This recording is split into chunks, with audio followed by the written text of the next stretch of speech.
गुरु महाब्रह्माले महिमा विश्वर मंगल हो, जगतवासी मंगल हो, छपनागढ़ जीव मंगल हो, ब्रह्मांड पाप भारा निवारण हो, कलि भांगी सत्य प्रकाश हो, शून्य ब्रह्म का दया हो। अलेख महिमा, अलेख महिमा, अलेख महिमा।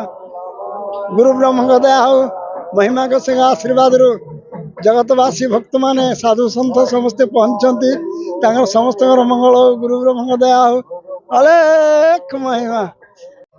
महिमा गोसाई दर्शन पाई, गुरु दर्शन पाई आज लक्ष लक्ष भक्त जनसाधारण आसिकी महिमा गादी रे पहुंचती।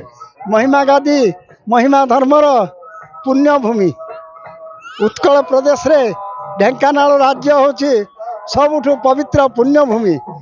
महिमा गोसाई 1838 मसीह से आसिकी पहुंची थिले कपिलास तपोवन रे।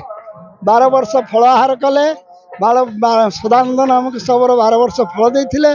द्वितीय 12 वर्ष राजा भगीरथ महेंद्र बहादुर गोदुग्ध देले। प्रभु से जगार ही महिमा धर्म को उत्पन्न कले। महिमा धर्म आदिपीठ हूँ कपिलास तपोवन।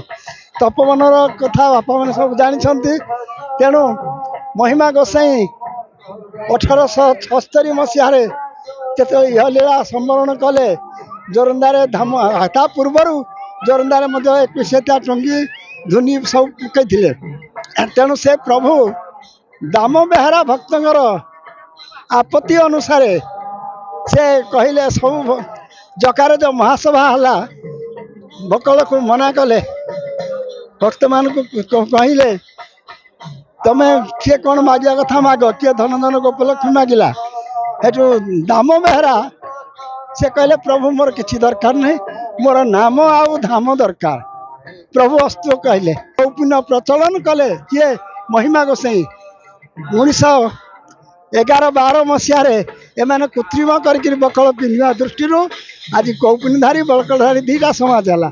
सिद्ध बड़ कृपा सिंधु बाबा महिमा गोसाई आज्ञा को शिरधार्य पालन करी कौपुनीधारी महिमा समाज को गहन भक्त माने समर्थन करिवार साहाय्य करिवारु आज कौपुनीधारी महिमा समाज बंची रहिला। महिमा गोसाई से होचंदी परम पुरुष शून्य ब्रह्म। महिमा धर्म रे ए जो अखंड ब्रह्मध्वनि अखंड झाड़ दीप जलुछि तार तात्पर्य हला जमती ध्वनि ध्वनि रे बड़ गरंडा जमती पोड़ीदेले भस्मीभूत हो जाउछि। से भाया आम हृदय जो काम क्रोध लोभ मोह विभिन्न विषाक्त भावना रही आम से अलेख महिमा नाम को स्मरण कले आम हृदय आविलता भाव दूर हो। ब्रह्म नाम आमर अलेख महिमा नाम आमर दुष्कृति खंडन हम। तेणु सन्थ भीम भाई लिखिले करियछ जेबे दोष जनाओ श्रीगुरु पास आज्ञा रे हेब विनाश अपराध है। पाप पड़ो ब्रह्मरे नाम अलेख धर्मरे भज सात्विक कर्म रे निर्वेद है।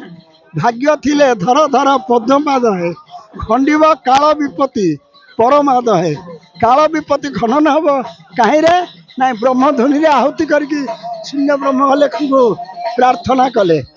शून्य ब्रह्म को शून्य तत्व धर्म है महिमा धर्म। ये शून्यवाद धर्म है महिमा धर्म।